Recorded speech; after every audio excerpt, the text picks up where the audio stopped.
আসসালামু আলাইকুম ভিউয়ার্স, এই যে দেখুন গাছের সিম, এটা হলো মৌ সিম।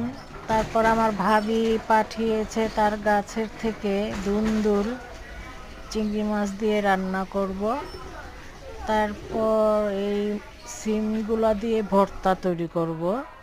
আমার ভাবি বাজার থেকে চলে আসছে, সেই ভাবি এখন বাজারগুলো নামাচ্ছে, মাছ শুধু কেনাকাটা করছে। এই শোল মাছ দিয়ে লাউ দিয়ে রান্না হবে। তারপর গ্যাস নেই, তাই মাটির চুলাতে রান্না করছে। লাউ তরকারিটা বসিয়ে দিয়েছে শোল মাছ দিয়ে। লাউ তরকারি দিয়ে শোল মাছটা খেতে খুবই মজার, আমার খুব ভালো লাগে। সবাই ভালো